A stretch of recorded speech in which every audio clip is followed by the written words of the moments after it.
Get everybody a chance to get to their seats.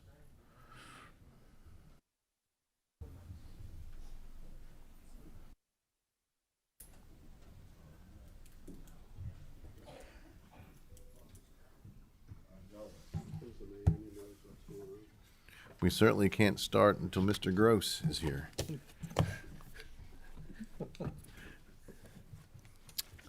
Okay, we do have a quorum, and I'll call this meeting to order. And if we could, call the roll, please. Senator McDaniel. Senator Mills. Here in person. Senator Neal. Senator Parrott. Senator Wilson. Here in the room. Representative Graham. Representative Petrie. Representative Tipton. Representative Weber. Present in the room. Representative Wheatley. Here in the room. Joseph Fawns. Mike Harmon. Here in the room. John Hicks. Mike Jefferson. Here in Bowling Green. Thank you. Sharon Mattingly. Representative Miller. Senator Higdon. Here remotely. Thank you. Representative Duplessis. And I am here. Thank you very much. So if we could, I would ask that we have approval of the minutes.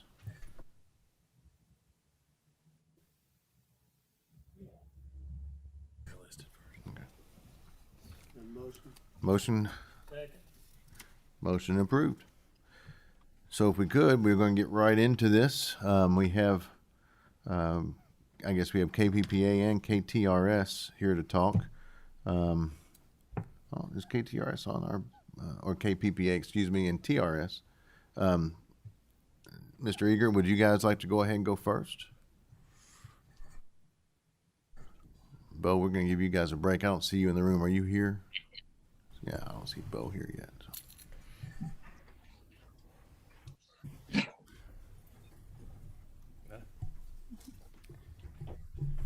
Mr. Eager, go ahead and get started and introduce yourself and your guests.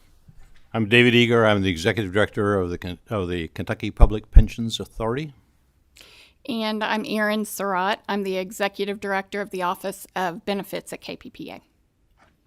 And Mr. Chairman, with your permission, I'd like to introduce our new General Counsel, who's sitting in the front row, Michael Board, who's joined us from Ethics. Well, welcome aboard, and if everybody would oblige me, in my quest to get started on quickly, I neglected to do something I wanted to do.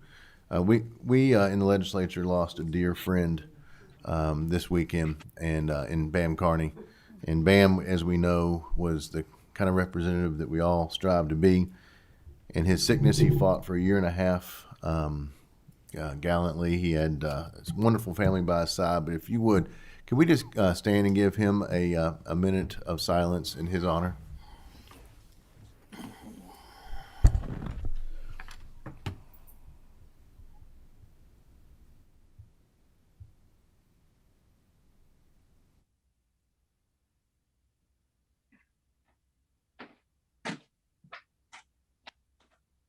Okay, thank you. Thank you for obliging me on that, and I do believe his visitation does start tonight, so we're going to try to get this meeting done thoroughly but quickly so that some of us can get to that visitation. So, Mr. Eager, the floor is yours. All right. Okay, I'm going to just give an overview of how sick leave and bonus payments are used in the pension benefits for the systems that are operated by KPPA. That's KERS, of course, CERS, and SPRS. So we'll start with sick leave. And the use of sick leave, it depends on which tier a member is in. So for tier 1, and that's members whose participation date is prior to September 1st, 2008. In KERS and SPRS, those members can use an unlimited amount of sick leave at retirement. So the number of sick leave hours they have when they retire is converted into additional months of service credit. That service credit can be used toward determining retirement eligibility and for health insurance benefits for those members who have a participation date before July 1st, 2003. Now, that total cost for the full amount of service is billed to the last KERS employer that the member participated with. And that is the full cost, the full 100% of the actuarial cost they have to pay in order to fund those benefits. Now, that wasn't always the case for KERS and SPRS. Prior to September 1st, 2008, the trust covered the cost for the first 6 months of the KERS sick leave service, and the employer was billed for the remaining amount. But as of September 1st, 2008, they're required to pay the full amount. And prior to that, in SPRS, the trust covered the full amount of sick leave cost. They were not billed for that. In CERS, the sick leave plan is optional for the CERS employers. They can choose the type of sick leave they want to participate in, the level and the amount that is used to determine towards retirement benefits. Generally, it's 6 months or less that the CERS employers choose. They do have the option to pay any amount over the 6 months. They can pay a full 100% of the total amount of sick leave. They can split the cost with the employee, so 50% is paid by the employer and the remaining amount by the member. Or they can choose to only pay the 6 months, in which case the member would be eligible to pay the full cost over the 6 months if they chose to. And again, this is for Tier 1. That sick leave, again, is billed to the CERS employers.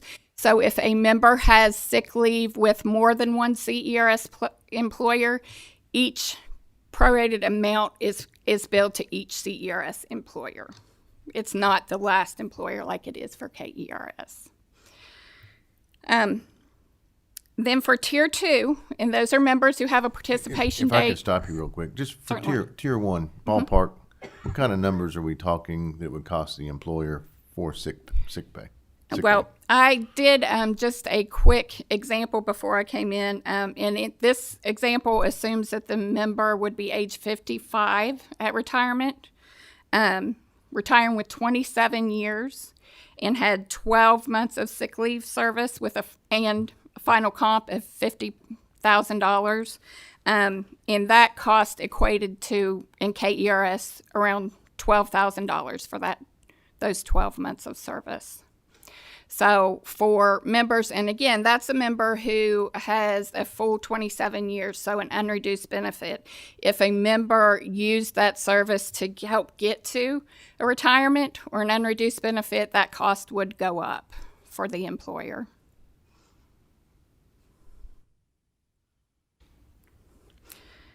Okay, I'll go on to Tier 2. And again, Tier 2, that's participation dates from September 1st, 2008 through December 31st, 2013. For these members, sick leave is limited to 12 months. So they cannot use any more than 12 months towards their retirement benefits. It does not count, those 12 months cannot be used to help attain retirement eligibility or any health insurance benefits. And again, that cost is billed to the last participating employer in KRS and then each CERS employer they have sick leave service with. And then under Tier 3, which is participation dates of January 1st, 2014 or after, members are not eligible to use any sick leave service towards retirement benefits at all. So I'm sorry, I got all kinds of text messages coming in at the same time as you're talking, so I'm Okay. trying to ask questions. You're fine. And let you folks ask your questions as well when it comes time. But going back to Tier 1, the $12,000, was that added to an employee's last year of salary? For the standard sick leave, there is no compensation attributed with that. It's just additional months of service credit. So the $12,000 is the payment the employer must make in order to fund those 12 additional months of service credit. Okay, and do you know what what kind of money that adds to the state for the long-term liabilities? I just know that it's paid by the last employer, Okay, last thank you. KURS employer. Thank you.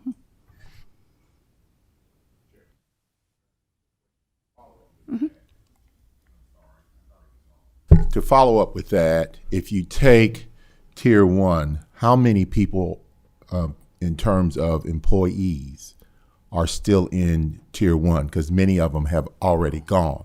So can you break down the number between tier one through tier three in terms of the number of people now within those three tiers currently? I can.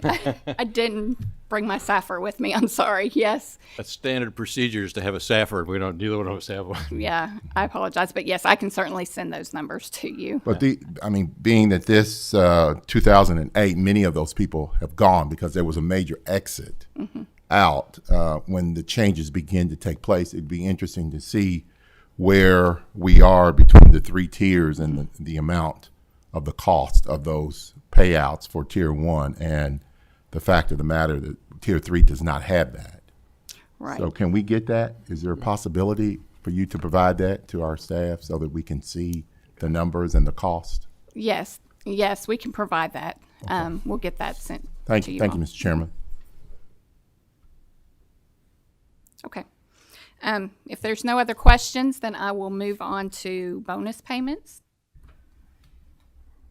Bonus payments are captured in the definitions of Chapter 16, KRS Chapter 16, 61, and 78. That's for SPRS, KERS, and CERS. And it says that lump sum bonuses, severance pay, or employer-provided payments for purchase of sick or of service credit shall be averaged over the employee's total service with the system in which it is recorded if it is equal to or greater than $1,000. So I've provided an example here. This example assumes that the member works for Jefferson County Board of Ed and receives a $5,000 bonus paid in fiscal year 22. At the end of that fiscal year, let's say the member had 10 years of service credit, so that $5,000 bonus will be prorated over all of the service in that system, that 10 years. So that would be $500 that would be added to each fiscal year salary. And I did want to note that bonus payments are not exempt from pension spiking. So if a bonus is paid in 1 year, and it causes the spike to be more than 10% over the previous fiscal year, then that will be checked for pension spiking. But I will say with the passage of House Bill 87, there also, in addition to the increase over the 10%, the benefit must change by at least $25 to be considered a spike. So a one-time bonus such as this probably wouldn't kick in pension spiking for the member, but we do look at the last 5 years prior to retirement. So if there's a bonus paid in every year, it could cause the member to spike and have their benefit reduced. Yes, sir. Go ahead.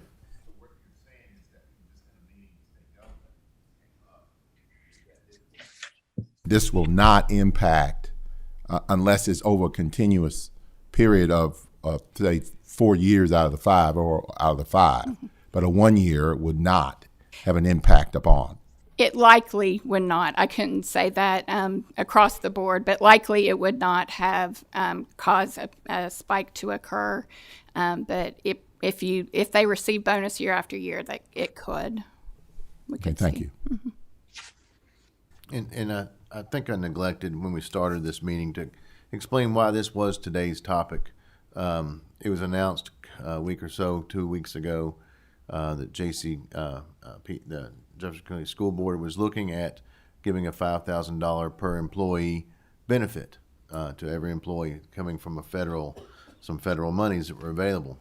And understanding that the way the pension systems work, we're paying percentages based on what an employee makes. We wanted as a board to understand the impact to the state when we use federal money to pay a $5,000 bonus to an employee, whether it be a teacher, whether it be a bus driver, whether it be whatever. And so we felt it's fiscally responsible to understand these impacts. So that's why we're asking you for this information. That's why anybody who's tuned in, we might be talking about that. We want to understand that what the taxpayer is going to have to pay for these bonuses, if there is anything. Mm-hmm. Yes, sir, Mr. Representative Tipton. Thank you, Mr. Chairman. And I think one point we need to make here is the initial cost of retirement contribution. When somebody is a classified employee with a school system, they're in the county employee retirement system, so that individual county is the employer. So the cost of that pension contribution, the initial cost of the pension contribution, falls on the individual employer, which in your example would be Jefferson County Board of Education. Whereas we were talking different in state government, there's a little bit different scenario with the TRS, and we can get to that. But what we're really looking at is what the increased cost of the benefit would be over the long term. But the initial cost falls on the county employer. I said that correctly, did I not? Yes. That's the contributions, the employee contribution and the employer contribution would be paid on whatever the bonus amount is.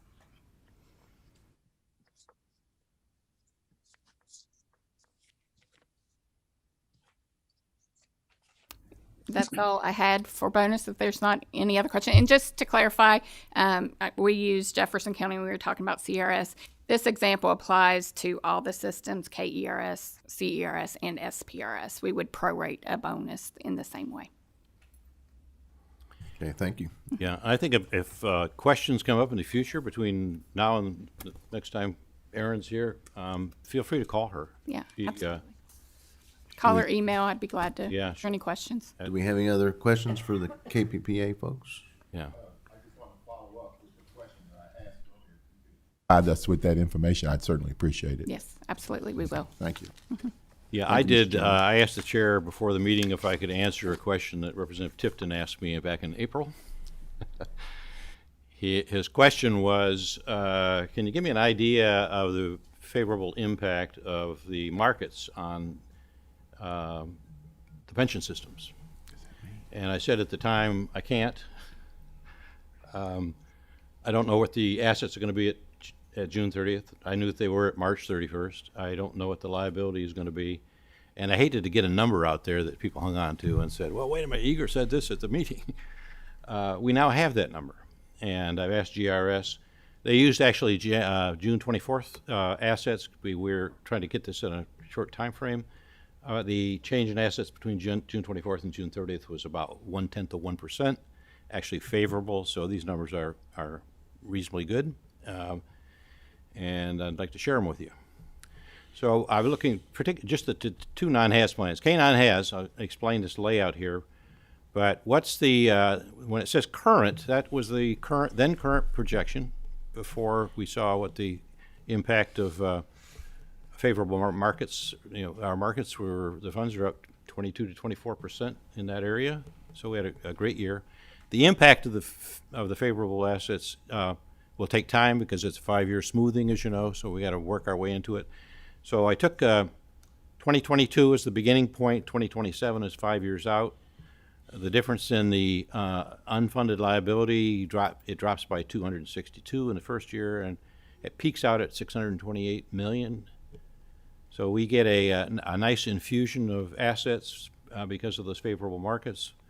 The impact on the funded ratio is, it may look modest, but it's also because the asset base is so small, but it does affect by about 2%.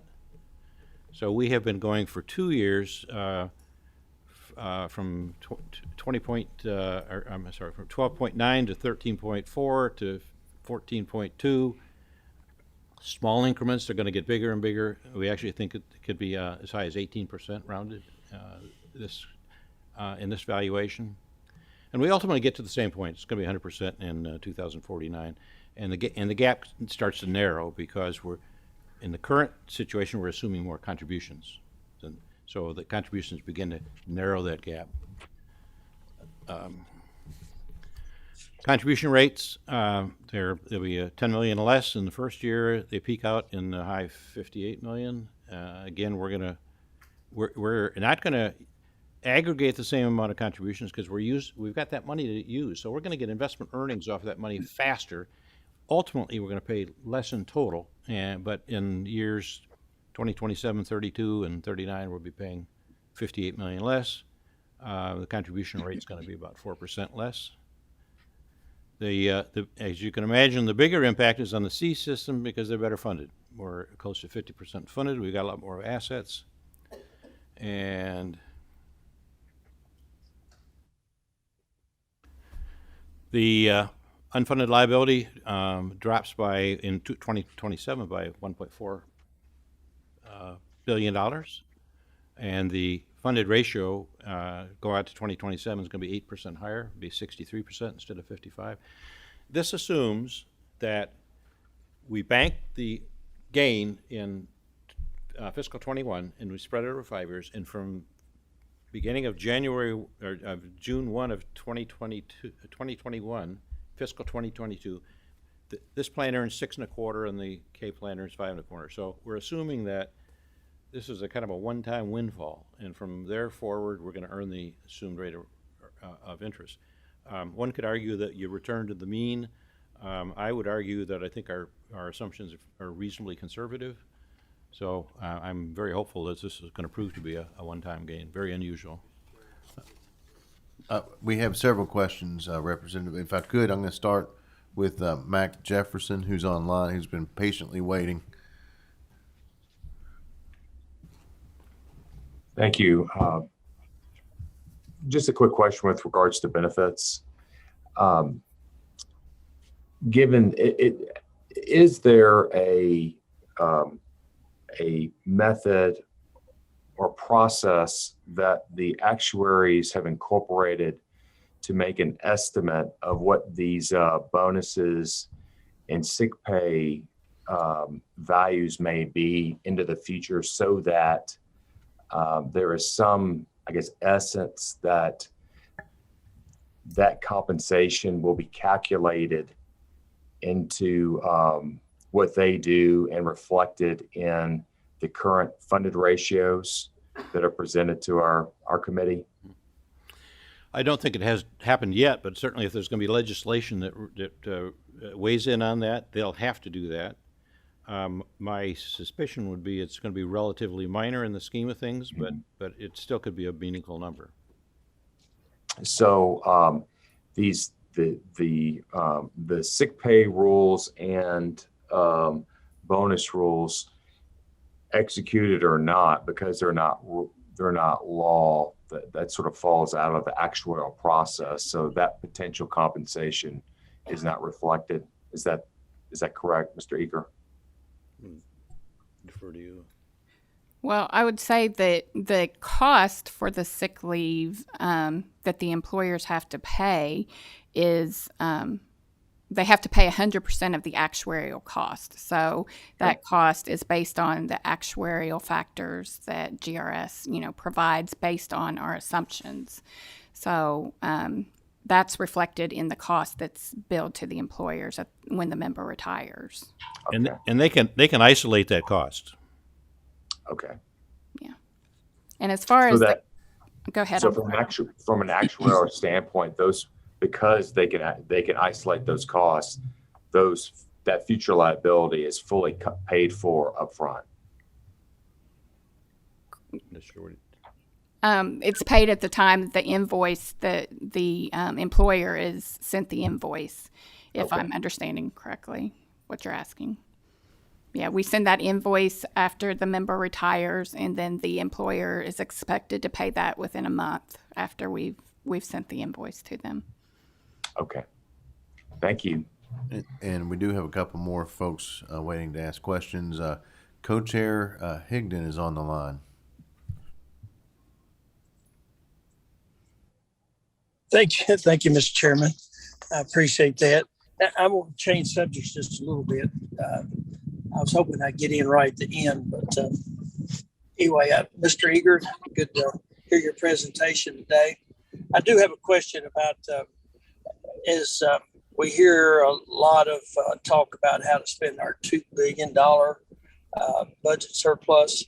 Of course, budgets always come to mind when we're spending money. I know Dave Ramsey always has a philosophy: pay off the smallest bill you have first, work your way up. Our smallest pension bill would be our state police pension. What is the current unfunded liability on state police pension? The unfunded is about 750 million. And again, I wish I had. I'm going to shoot myself on the way home for not bringing a SAFR. But Brad, have that's you got a SAFR up there? I have 2019. Yeah, well, that'll a year-old data. Well, that's ballpark, I'm sure. Yeah. But that would be something that I would hope we'd have some talk about as we go forward with this unusual amount of budget surplus, to look at paying off that unfunded liability. It'll pay big dividends in the years to come. Just a thought. I want to throw it out there. Yeah. As of June 30th of 2019, it was 763 million. I think it's pretty much the same June 30th of 2020. It'll be better than that. Brad is telling me it's 757 is the number. Yeah. Okay. Well, we won't have this opportunity again, and that's a tall order to do. But as people start talking about what to do with $2 billion, I want to put my 2 cents worth in that we should consider paying off the state police unfunded liability. And that's a discussion that's taken place over the last several years. I know that Dave Ramsey's name comes up frequently. Well, Co-Chair, as somebody who has benefited from those philosophies a long time ago, I do agree paying down debt is paramount to getting out of debt and having more being able to use your money more wisely and letting you manage your money instead of it managing you. So with that, we do have a question, Representative Tipton. Thank you, Mr. Chair. I appreciate, and this is just a technical question, maybe a clarification on your CERS chart. At the bottom, you say it's based on 5.25% returns. I'm assuming that's a typo. Yeah. Okay, just for people who are looking at this information, I want them to understand it's based on the 6.25% return. Yes, it is. There's one more. There's the contribution rates. So their contribution is going to go down by something in excess of $100 million for a period of time, and the rate is going to have a favorable impact on the rate, getting it back below 20%.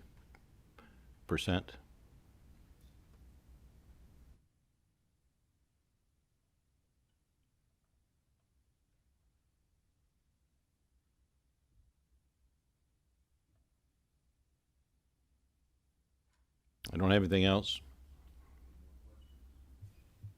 I think that satisfied this committee for now. I think you may get back with Representative Graham with whatever question he had. Absolutely. And we'll do that. Thank you for your time and your efforts. Thank you.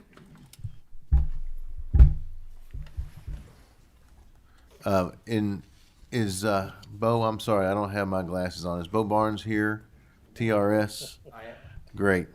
And Bo, do you have anybody with you today? Just me. Okay. I know in the last meeting, State, you had a whole team of folks. Yeah, had some helpers. Yeah. So, thank you for your time, and look forward to hearing what you have to say. Let me see if I can get out of here. Here we go.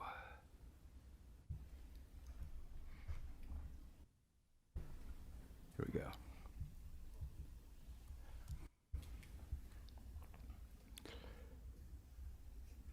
This looks like ours.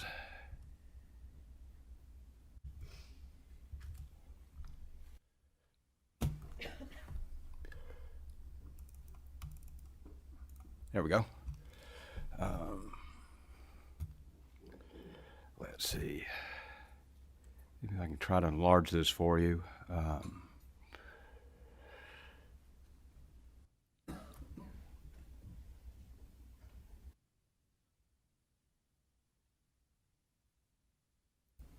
we go. So, good I guess- afternoon. So, Bo, just to softball up your presentation, this all came about, as we talked about earlier, with the bonuses that are being discussed for JCTA and how that will, the Jefferson County School Board, and how that would affect those employers having to match those funds, having not just the one-time match of the 13.1% or whatever it might be, but also having long-term pension obligations due to higher salaries that were not expected. So if you could, thank you for your time. Okay. Thank you, Mr. Chair. Bo Barnes, Deputy Executive Secretary, and I also serve as General Counsel for the Teachers Retirement System. I'm going to talk about bonuses, as the Chair just mentioned, and then also I've been asked to talk about sick leave today. I will report, I'll follow up real quickly, as KRS did as well, though. I had reported earlier to this board that our investment returns as of March 31st of this year, for the first 9 months of this fiscal year, were about 22%, and we'd added about $4 billion in assets to the pension fund alone, not including the medical insurance fund, another $500 million. We're at fiscal year end, and we do have some very preliminary numbers for the full fiscal year now. So instead of 22% returns, it looks like we're closer to 30% returns for the year. And then we'll have added an additional, maybe a little over $5 billion to the pension fund alone with this return year. So a very fortunate and exceptional year in the markets and for TRS.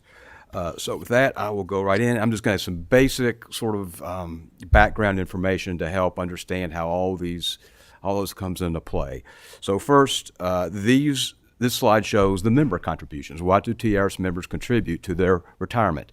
And you'll see it's a total of 12.855% of salary, 9.105% of that goes to pension, and 3.75% of that goes to their health to fund their retiree health care. State contributions. And we have two different contribution rates here, and that is a result of pension legislation that was enacted in 2008. It's very broad pension legislation. It impacted TRS and KRS both, and as a result of that, we have some slightly different contribution rates for our members, or people who became members before July 1st, 2008, and people who became members on or after July 1st, 2008. So on the left are the earlier members, and the state contributes 13.105% of pay to TRS for those folks. 12.355% of that is pension and life. 0.75% of that is retiree health care. For our people who became members on or after July 1st, 2008, the state contributes 14.105%. 13.355% of that is pension and life, and 0.75% is for retiree health care. I will note with these contributions, although the state picks up these retirement contributions on behalf of the school districts for our teachers and other school district employees, about 10% roughly of these positions out there in the district are federally funded. So about 10% of the contributions come from federal funds as opposed from the state. This is just the basic retirement formula. There's more that goes into this than that appears here, but it gives you a basic idea of why bonuses and sick leave, how they work, with retirement calculations, which I'll get to here shortly. But the basic formula at the back, and it's one element. First, we have total service credit for the member when they retire. That's multiplied by something called a multiplier. I'll give you an example in just a second. And that's multiplied by the final average salary of the member. That's going to be either their 5 highest salaries or their 3 highest salaries, depending on how many years of service they have and how old they are at retirement. So, for example, if you have a member who has 30 years of service, just an example, at retirement, and then that would give them, under the current tiers, a 2.5% multiplier. You multiply 2.5% by the service credit, which is a 75%, okay? And you multiply the 75% by their final average salary. So just for illustration here, if their final average salary were $50,000, the 75% multiplied by that would be a $37,500 a year, retirement allowance. And of course, I know everyone on this board knows, but of course, teachers don't have Social Security, so we are a Social Security replacement plan as well as a retirement plan. Here's now sick days. Okay, we're talking about sick days now, and a couple of things here I'll note. Sick day accumulation was capped by that 2008 legislation for people who become members on or after July 1st, 2008.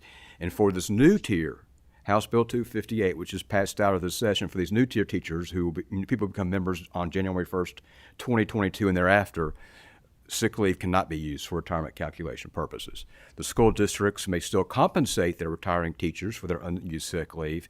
If they wanted to, they could invest it with TRS in our supplemental savings plan, but it's not used as part of the retirement calculation formula.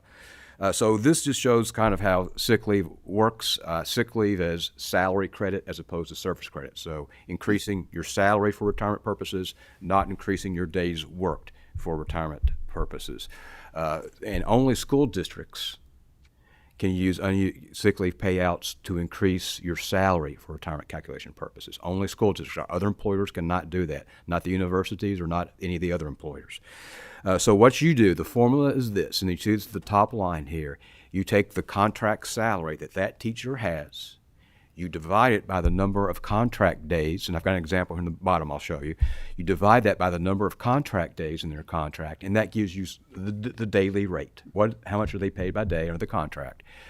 You take that daily rate and you multiply that by the local policy. And there's a couple of things going on here. First, sick leave, the use of sick leave for retirement, and paying members, retiring teachers for sick leave is voluntary with the school districts, okay? They don't have to do it. The statute makes it voluntary. All school districts do. The statute caps the amount they can pay at 30% of that daily rate, and I'll have to show that in the example. So they don't get 100%, they get 30%. And school districts can do less than 30%. And we had a district, I think, that was doing 20% at one time, although I think all are doing the full 30% reimbursement of daily rate as allowed by the statute now. Then the next line, you take that sick leave day value, okay, and you multiply that by the number of unused sick days, and that's the payment from the school district to the retiring member, and then that payment, that lump sum payment, is added to that retiring teacher's last annual salary for retirement calculation purposes. So here's the example. Just say a teacher is retiring, retiring their contract days for that year, their contract salary for that year is $58,000. And let's say their contract calls for 187 work days. That gives you a daily rate of $310.16. But they don't get all of that. They get 30% of the value of that. So then you take that $310.16, multiply it by 30%. So their sick day value is $93.05. Then you take that and you multiply it by the number of unused sick leave days they have at retirement. So in this example, we're using 135 days. And at $93.05 per day value, that gives you a total of $12,561.75 in sick leave payout that would be used for the retiring member's last year of salary. But that is, again, that's going to be divided over their 3 or 5 highest years. So it is somewhat diluted, depending on whether they're using the 5 highest years or 3 highest years. And in this example, although we use 135 sick days, average sick days that our teachers are retiring with are more like 120. So a little less than what you're seeing here. This is another example of the value or the benefit of sick leave towards retirement. You start at the top here with the same scenario. You have a member with, for example, 27 years of service at retirement. They're using their 5 highest salaries for retirement calculation purposes. Their total multiplier is 67.5%, okay? Now, on the left, we're going to show what happens if they didn't have any sick leave. On the right, we'll show the increase in benefit if they do have sick leave. So on the left, you see 0 in the green boxes. You see 0 unused sick leave, 0 leave payment, Final average salary is $57,400. Their annual benefit is $38,745, and they are replacing that last salary. They're replacing 67% of that last salary. On the right, by comparison, what happens if they have sick leave? And here we're using 135 days. The sick leave payment then would be $12,561. The final average salary would be a little higher at $59,912. And their annual benefit, their pension, would increase from $38,745 to $40,440. And they would be replacing about 70% of their last annual salary. Bo, if I can stop you just for a second. Yes. In your example, it's using the 5-year high, the high five. Yes. So that means that the last year of high pay would be 1/5. The year with the Correct. sick leave pay would be 1/5. Therefore, it's divided out a little more. It's averaged out more than if it was a high 3. What would these numbers look like on a high 3? Do you have those calculated? I don't have those calculated. We can provide the same example with the high 3, but it's going to be higher because you're dividing that payout over 3 years instead of 5. I would think it'd be quite a bit higher. It would be, maybe 40% higher, maybe not that much. I take that back. I don't want to say that because I'm doing that in my head, but we can get you that. We can get you an example with the 3 highest salaries instead of the 5. Thank you. Okay. So how is sick leave funded? Okay. And there are really 3 sources that sick leave as salary credit, for retirement calculation purposes is funded. One is the member contributions at 9.105%. Okay. That helps fund the sick leave. That provides about $1.5 million funding source using the most recent year, that we have numbers for, which is 2020. Employer contributions at 12.305%. That helps fund the sick leave. That's about $2 million. And then the remaining cost by statute, the state picks up the remaining actuarial cost of the sick leave, and that's about $32.5 million using 2020. So a total cost using all these funding sources of about $36 million. Now, again, with all of these... I'd like just to stop you real quick, because Yeah. I think that was some important numbers you just threw out. Yes. The employee, the educators, whether the teachers or administrators, are paying about $1.5 million worth of the $36 million total Correct. annual. Correct.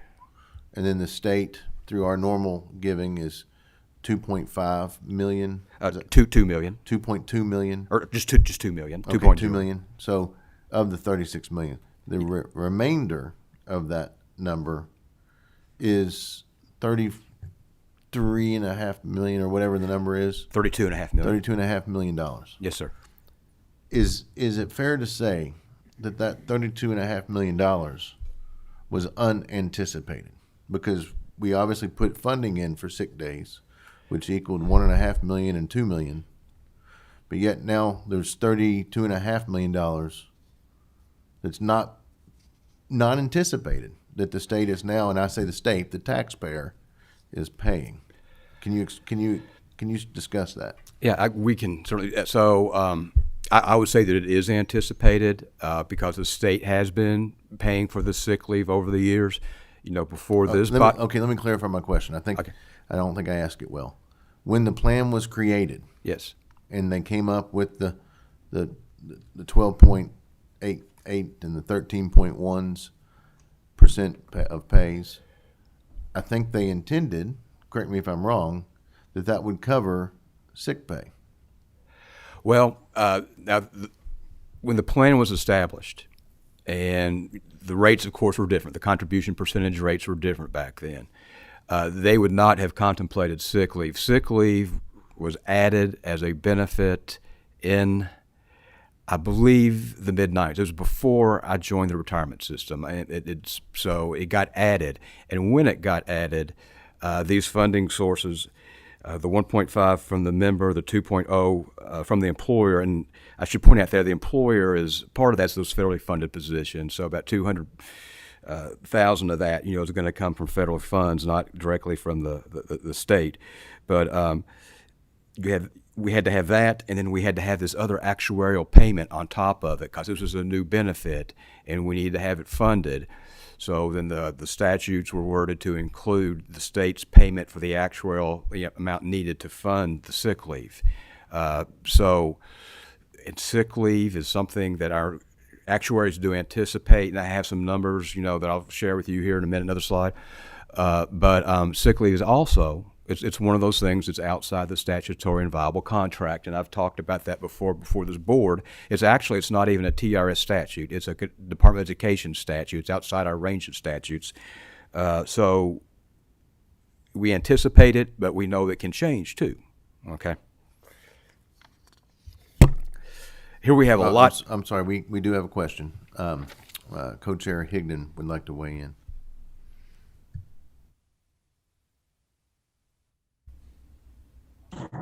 It takes me a minute to get unmuted. Sorry. Thanks, Bo, for your presentation, and it's always good to hear from you. I am curious why you brought a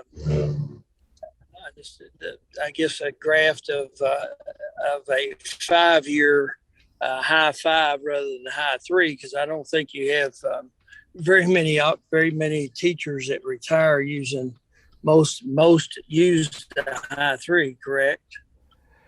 Yeah, we're going to have more people just because some people aren't eligible to retire. But we have to get the high 3, you have to have 27 years of service. But more importantly, you have to be age 55. And so the reason we have the high 3, as we call it, it was a carrot to incentivize folks because you can retire with 27 years. And so, theoretically, you could have someone at age 22 graduate from college and retire at age 49. Now, almost no one does that. We have more people who retire at 65 and over than we have who retire under age 50. But that carrot definitely is keeping people in. So, and we've shared, I know, with this board, a chart that shows by far most people retire at age 55 because they want to get the high 3. So, direct response to your question, Senator Higdon, yes, we have more people who retire with the high 3 than don't, I believe. I mean, we have some late career new hires who are never going to get it because they're never going to have 27 years. But we could provide you with a breakdown of how many people do have the high 3 and they retire versus those who don't. I guess my point is that should have been the example that you brought us. But I would like to see some other examples, since you're going to send us some back. And we have a lot of educators, a lot of professionals in the system that make $100,000 plus a year. What would $100,000 a year staff member with 300 sick days, what would that look like? And of course, the example you gave us last week or a couple weeks ago in the experience study, the average teacher retired with about $13,500 in sick pay, correct? That's about right. I have a slide that's going to break that down in a little more detail. Okay. Well, I'll wait on that. The other question is, you said it's about $33 million a year cost to the general fund for the sick leave. Would it be fair to say that that's about 1% of payroll? Yes. That would be about 1% payroll. That's correct. Okay. All right. Well, that's all I have at this time, Mr. Chairman. Thank you. And thank you. Go ahead, Bo. Continue, please. There's a lot on this slide, so I'm going to just kind of explain what it is. I'm really going to focus on the bottom row, 2020. That's the most recent data that we have. But we went back 10 years. But all those other years shows it's the same analysis. So if you look at the bottom row, 2020, and you see the percentage next to it, 62.4%. That's the percentage of teachers who retired in 2020 who actually had sick leave that they could use towards retirement, that had an unused sick leave. That was 1,263 retiring teachers in 2020 had sick leave to some measure used for retirement calculation purposes. The average sick leave payment in 2020 was $13,245. And that added, on average, an additional $200 per month to their retirement annuity, okay, for those teachers who had it. Again, that's about 62.4% of teachers had it, so about 62.4% of our retiring teachers had, on average, an additional $200 per month added to their retirement. The full actuarial cost, and this includes the member and the employer contributions in addition to that additional $32.5 million cost the state pays, $36,146,945, okay? That's the all-in cost to pay that benefit. The average cost per retiring member is $28,620. This last number, I'm going to have to quantify that. And let me explain the annual payment here. In the sometime, I believe, late 90s, before then for sick leave, the Commonwealth would pay a lump sum actuarial cost of that sick leave. So if we were still doing it that way, our budget request would have been $32.5 million for the additional actuarial cost of the sick leave. But back then, the state decided to amortize the cost and spread it out over a period of years rather than paying out the cost of the actual cost of sick leave in a lump sum payment. They started out with a 15-year installment payment, amortization period, and it is now, then they moved it to 20 years, okay? So that means that the annual cost that you're seeing in this far right column is less, per year than what the actual cost is, but it's going to be more in the long run because interest is accruing, on these payments that are going to be made over 20 years. And you're going to see that for 2020, that looks like a big jump, and it is. It's a $4,826,000 compared to the other budget request above it. The reason for that is when we make these budget requests, we are estimating not just how many people are going to retire that year, we're going to estimate how many people are going to have sick leave and what is going to be the value of that sick leave. So we don't know. So that $4.8 million number in the bottom right-hand corner is an estimate. And that estimate will be reduced in our next budget request. And because we got more than what, now that we're past 2020, we know how many people retired. We know how many people had sick leave, and we know how much was paid out. We know that needs to be reduced. And because we got more in 2020 than what it turned out we were going to need, we're going to not only request less to reflect the lower number of people who had it and the value of it, but also that we got more money in earlier. So the state gets credit for having given us probably double, almost double what we really ended up needing for that year.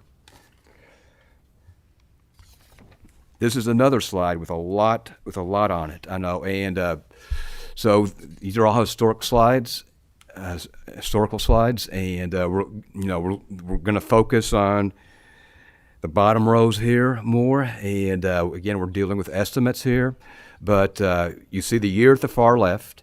Next to that is the balance. How much is remaining to be paid for that sick leave that has been amortized over a 15 or 20 year basis, and these are all 20 year. We're now in 20 years for all of these. So you'll see, if you look at the very top, 2003, there's just $2,208,000 left on the balance, and it'll be paid off next year, and there will be no more payments due on that. But you see at the bottom, we're rolling on some new sick leave numbers, and so we have some, projections here, and these projections again are going to be higher, a little more conservative, estimates, because we don't want to get it wrong. We don't want to underproject how many people are going to retire, how many people are going to have sick leave, and how much the value of that sick leave. So you can see, for example, estimates of total cost of $50,722,171 for 2022.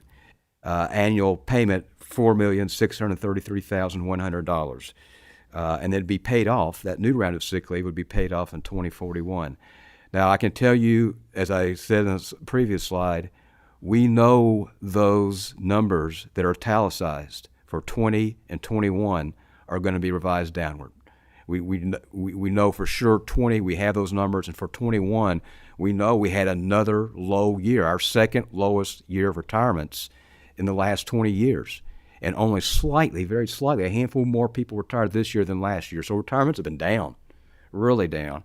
So that's good, and that's going to allow us to reduce future payments required for sick leave. And if you total all those payments, or you see the third, or say the second column from the right, annual payment fiscal year 2022, the top it's $2,314,200. At the bottom it's $4,633,100. If you total all of those, it's about $60 million a year that we ask for out of the budget for all of those amortized payments. So this is basically a recap of what I've said, and also some future projections that we were asked to provide. So the future cost of sick leave, it's the number of retirees we estimate are going to retire and receive sick leave, how much they're going to get, and that's how we base our future cost projections on. We've been basing on 1,800 retirees a year. We have far less than that actually get paid for sick leave. It's been ranging more like between 1,200 and 1,300 who actually get paid for sick leave. $30,000 average cost per retiree, and that grows at our assumed inflation rate at 2.5%. Okay, we assume it'll grow at 2.5%.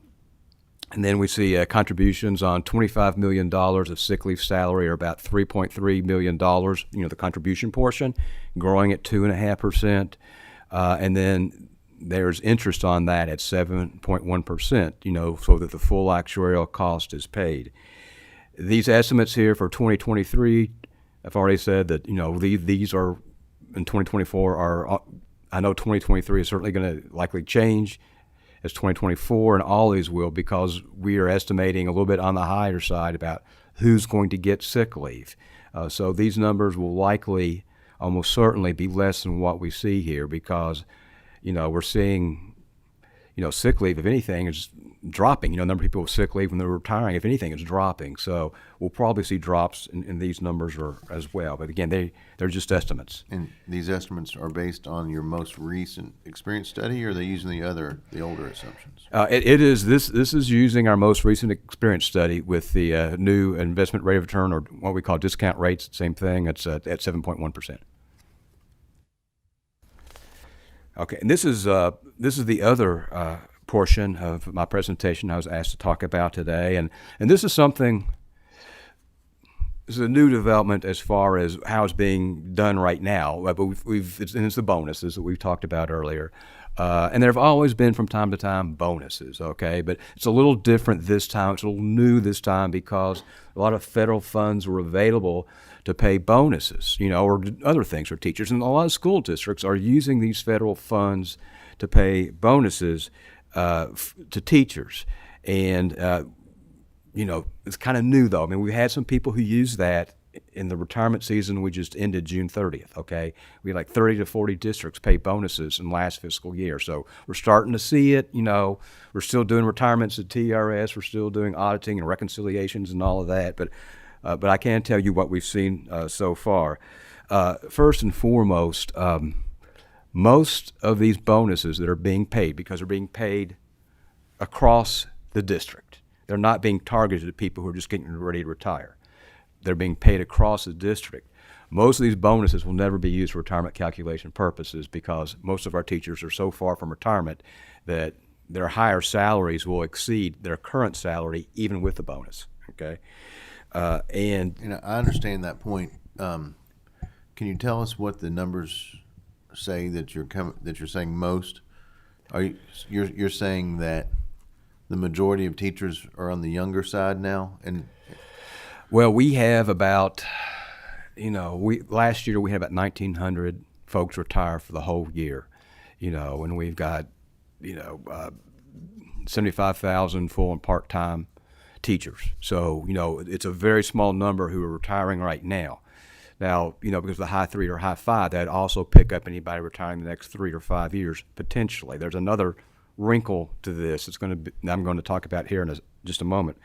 But overwhelmingly, we're going to get contributions 13.105% from the state, 12.855% from the member on these bonuses. That's going to come into the trust funds. And those contributions will never need to be used to support that bonus because it will never be included for retirement calculation purposes. And then the biggest reason it won't be used for retirement calculation purposes is because most people are just so far, years away from retirement, they'll never use it. The highest salaries will not include that bonus. And the bonuses really range too. Jefferson County is at $5,000 a year, okay? And that is the biggest bonus that we've seen. After that, you drop down to the next highest bonus we're seeing in the state is $1,500. And they're as low as $300.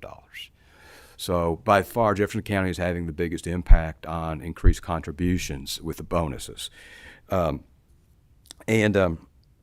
for example, in Jefferson County, I made some notes here.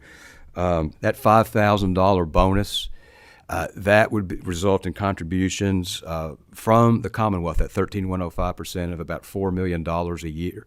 Well, that's total employer contributions would be $4 million, because 10% of those positions are federally funded. It'd be more like $3,200,000, would come from the state in additional contributions from that 13.105% from Jefferson County. And Jefferson County is probably going to end up being more than half of the issue with these bonuses. Now, these bonuses there can still be a limitation on these bonuses with the TRS anti-spiking laws, okay? Depending on what's going on in the districts, and we're looking at these now and going through these now. This is the first retirement season we've had these fairly funded dollars providing bonuses. But it looks like there are going to be limitations on the use of these bonuses, and there have been for members retiring this year. So what I'm talking about with the $3.4 million Jefferson County, that's maximum, because a lot of those bonuses are going to be limited by the TRS anti-spiking provisions, which means the cost is going to be actually less. And when bonuses or any compensation is limited by our anti-spiking provisions, when someone's retiring, we refund both the member and the state's contribution. So there is no cost to the state when those bonuses are limited by the anti-spiking provisions completely, or there's reduced cost to the state if they are limited somewhat by the anti-spiking provisions. So that is something we're still dealing with. And this slide I just covered is what happens when bonuses or any other compensation is limited by our anti-spiking provisions, contributions are refunded. Talked to our actuary about this beforehand, and it's difficult to say. I've talked about budget, what kind of costs we're looking at from an actuarial what we're looking at, but with these bonuses from an actuarial standpoint, we are getting more money in on bonuses than the actuary anticipated. Again, most of those will never be used for retirement, so actually getting that additional money in will offset largely, and maybe completely, we just don't know yet, the impact of those bonuses increasing retirement allowances, because we're getting all this additional money coming in, particularly money coming in for bonuses that will never be used for retirement. So I hope that's helpful. If that concludes my presentation. If there's any questions about that, I'm more than happy to take those. I know certainly we got a lot of calls. There's a lot of interest in these bonuses from a lot of parties. Auditor Harmon, please. Thank you, Mr. Chairman. I just wanted to jump back to, I think, the question you had, Mr. Chairman, about on the slide, how sick leave impacts retirement if it was a high 5 or high 3 instead of high 5. I just did some quick math based on the formulas we have here, and if we still assume the average 3 years is 57.4, and then we just divide the 6 out by 3 years, it looks like that final annual benefit would jump from $40,440 to $41,571. So, I do believe you actually answered the question on the next page, where you had the tabulated data, because in 2020 it was approximately $200 a month. Yes, which is about $2,400 a year. And so, if you look at that number, I think that's going to be somewhere closer to $2,400 a year per person. Correct. Correct. So and I don't know what percent of total pay that would be, but if you're making 50,000, and you're getting a 2,400 bonus, that sounds like about a 5% a year pay grade increase that you were able to get for the rest of your life. Does that sound about right? Yes, with a high 3. With a high 3? Yeah. Well, no. Oh, just a 200? Using your table that said $200 a year. Okay, yeah. No, it's $2,400. That's yeah. That's 5% of 50,000. Yep. Okay, thank you. Co-Chair Higdon has another question. Actually, get that. It takes me a minute to get off of mute. Sorry about that. Bo, will you talk about the green box dollars? Yes. For a minute. Help me better understand those. Okay. Senator Higdon's referring to the green box dollars, and that's a reference to some payments that the Commonwealth is making over and above that fixed statutory 13.105% payment. And they are payments being made on an amortized basis, and they reflect there's something called minimum value benefit adjustment. So back in the early 2000s, we had some teachers who retired a long time ago, and low salaries and cost of living adjustments just didn't keep them up. So we had teachers below poverty, retired teachers. So the General Assembly said, well, we're going to give them a minimum benefit, to get them out of poverty. So that payment for that, and we did it. It happened, okay? That payment for that was not paid in lump sum. It was paid on an amortized basis. There is also, back when budgets were better, our retirees have a 1.5% fixed COLA by statute. When budgets were better, and if funding was available in the budgets, the General Assembly could provide additional funding over and above the 1.5% COLA that would kind of track inflation, CPI, okay? But that hasn't happened since 2008. But when we got that additional funding, it wasn't paid lump sum, it was paid on an installment basis, just like sick leave and just like those minimum benefit value adjustments. So you see that in the green box dollars. And those were going away, okay, because the last additional COLA we got was in 2008. So in 2028 or 2029, I guess, there'll be no more payments for those additional COLAs. So what will eventually be remaining as a green box dollar amount will be the amortized payments towards sick leave. Did that actually? How much? Yeah, what's the dollar amount on those annual payments, the green box payments? Well, when you add all of those accumulated amortized payments going back, where they're still coming in, that's about $60 million a year, okay, that's coming in. Okay. You mentioned TRS anti-spiking rules, and I wasn't. We talk about spiking on sick pay, but I really wasn't aware that there was anti-spiking rules with TRS. Could you enlighten us on that? So yes, the anti-spiking provisions are statutory. KRS 161.220 subsection 9B. It limits increases in compensation, and this is just generally okay. It limits increases in compensation.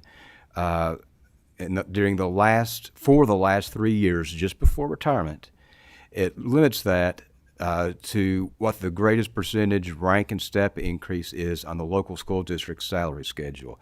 So if that's 3%, then the salary increases for the last 3 years cannot exceed 3%. I mean, the school district can pay them more, but what will be allowed for retirement calculation purposes would be capped at 3%.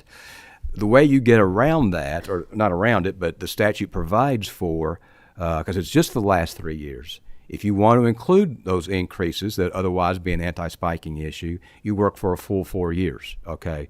And then with a full 4 years, then you get to use those. So with some of these bonuses, if they're being kept by our anti-spiking provisions, you might actually have the positive effect of someone who was going to retire next year. They might work another 4 years to make sure they get the value of that bonus included in their retirement. And anytime you extend retirement, postpone retirement for members, that saves us a lot of money, obviously, because that means years we're not paying pension and medical benefits. So when we see retirement ages go up, that's very positive for us actuarially. And you know, usually it's good for the member too, because they really need to make sure that not only they're eligible to retire, but they are financially ready to retire. And members with 27 years of service and some of these just are not going to be ready to. And we hear a lot of folks are like, oh, I shouldn't have retired then. Our counselors really work on counseling them about not retiring too early. Thank you, Mr. Chairman. And I think we have a question from Representative Tipton. Then I had a couple thoughts as well. Representative Tipton. Thank you, Mr. Chairman. Bo, they say it's good when you learn something new every day, and I've learned something new this afternoon. I had always assumed possibly that on the sick day payment, we paid as we went on an annual every year. And basically what you're saying is those payments, it's like this $32.5 million you're talking about, it's going to be amortized over 20 years. So 20 years down the road, that portion will be paid off. So when you make your budget request, we're not going to be asking for $32.5 million. You're going to be asking for the $60 million, which is the cumulative payment over the 20 years. Is that a correct assessment? Those installment payments will include interest. Yes, that's the at principal 1. plus what interest is on that. So the Commonwealth could save money By paying that off ahead of lump time. sum and not paying interest. Yes, sir. Okay, that's good. Do you know what those interest rates are? Is it based on our assumptions or? Yes, sir. So at 7.1%. Okay. So that's good information. And what was the total balance on that? Around $50 million? It's about $60 million a year. If you add all those amortized payments that are in the pipeline, we're asking the Commonwealth for a total request of about $60 million a year. Do you know what the principal balance on that fund is? Let's see. Let me find the. Oops, sorry. So we have total balances here on this sheet. It's in the column second from the left. I don't have this totaled, but if we were to total all of that, that would be the outstanding balance. Okay, so it's the total of all those on the left column. Yes, so sir. It's a pretty big number. Yes, sir. Okay. One other question, not totally related to this. I had a member ask me a question. I knew you'd be the man to ask. And I apologize. It's hard to remember all the bills we pass up here, but their question was about reemployment by Reteachers after they retired. Yes, sir. Has there been a recent change to that, or could you expand on what the current status of that is? Yes, sir. So there have always been limitations on a retiring teacher returning to work for a TRS employer or any other member of the system. They've always been there. And there are and we have this from an actuarial perspective, and also because we're a qualified plan under Section 401A of the Internal Revenue Code. And what that means is that because we're a qualified plan, our teachers get to make retirement contributions to TRS on a tax-deferred basis, which is a really important tax advantage. You know, that's more take-home money in their paycheck by not having to pay federal taxes on that, and that's less money going to Washington, so more money staying in Kentucky. So we spend a lot of time and effort making sure that we're compliant with federal tax law. And we have outside tax counsel who specialize, and they do nothing. They live, breathe, eat, drink federal tax law. And so they recommended that, you know, we tighten up our return to work provisions a little bit to ensure we're compliant with that federal tax law. In fact, we have a statute that says, you know, federal law takes precedence over state law. It requires the Board of Trustees to promulgate regulations to ensure we are compliant with federal law, which our board did, went through the administrative regulation process, and we did tighten that up, okay? So that basically to ensure that what we've always told members, you can't have a prearranged agreement to retire and return to work. Return to work limitations apply even if you're going back to work for a TRS employer in a CERS position or no retirement position. The IRS doesn't care. If you're going back to work for that employer, you know, that's an issue, okay? So it used to be if you went back in a CERS position, you didn't have to have a break in service, okay? But now you do because federal law requires it.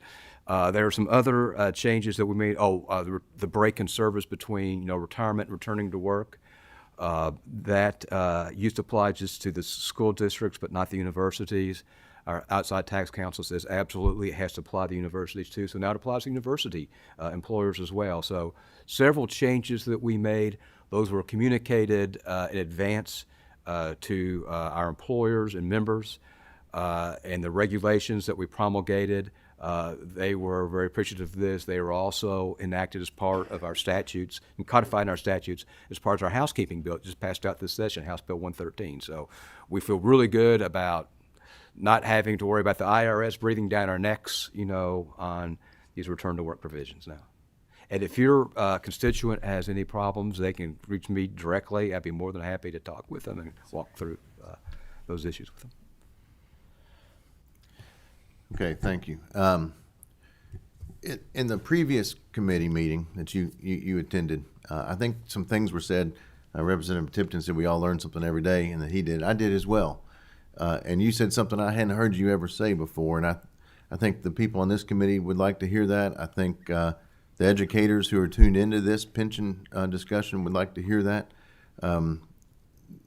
You made the point that when this legislature, which changed control about 6 years ago, started fully funding TRS, could you explain to this committee what that did for TRS? Because you've been giving us some amazing returns, 30% this year, huge averages the previous years, much more than it used to be. 2008, they were pretty bad, and before that. So could you explain to the people listening why it's so good the last 6 years and what you told the previous committee? Well, so certainly I was asked in the previous committee meeting about the additional funding that TRS has been getting since fiscal year 2017 and what that means. So this marks the 6th consecutive year that TRS has gotten full or very close to almost 100% full funding. 17 and 18 were almost full funding, like 98, 99%, so we're almost there. But what that means for investments, and it is significant because before 2017, there was a period going back to 2008 when we were not getting the additional funding that we needed for the system. So before we got the additional funding, our investments were being impacted in a couple of ways. One, we were having to avoid certain long-term investments that were very attractive to us, that we would have liked to have been invested in. But because we weren't getting the funding that we're getting now, we were having a negative cash flow issue. That was growing out of control. We'd been over $1 billion in negative cash flow this year. And so we couldn't put money into long-term investments because we needed to pull it out to make that monthly payroll. We're going to lose money in that long-term investment. I mean, you don't sell those things short or you're going to lose. So now that we're getting full funding, we're not saying no to any more investments because they're long-term. We're saying yes. The other way that getting full funding impacts investments is we couldn't take full advantage of opportunities in the market. So you've probably heard me say we want to buy low and sell high. That's what we do. We are constantly buying low and selling high. But when you're having significant negative cash flow, you're not getting the funding, then that constrains your ability to do that. So, right now that we have that, we can take full advantage.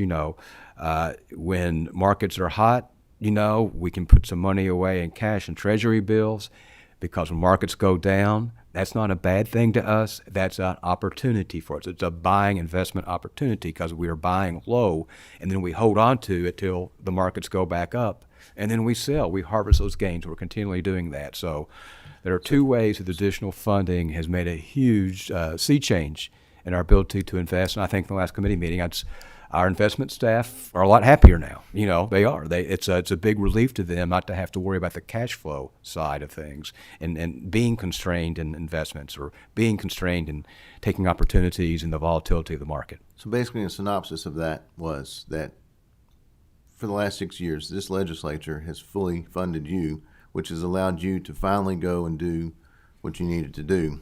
To put it in real dollars, the taxpayer is constitutionally required to give 13.1%, but they've been giving close to 30% for about 6 years now. And I think the taxpayer gets a lot of credit for that. Your board has done a phenomenal job with that extra money to help shore up this pension. We still have a long way to go, and I hope this legislature will be encouraged to continue funding that at these elevated levels, 600 million plus a year, I believe is the number.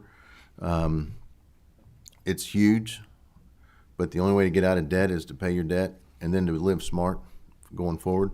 And I think we've done that with House Bill 258. With that being said, Senator Co-Chair Higdon did have another question. Off mute, sir.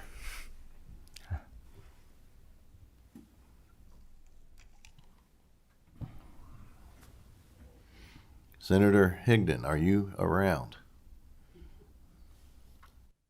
Technology's great when it works. If you come back, Senator, come to us. If not, is there anybody else who has a question?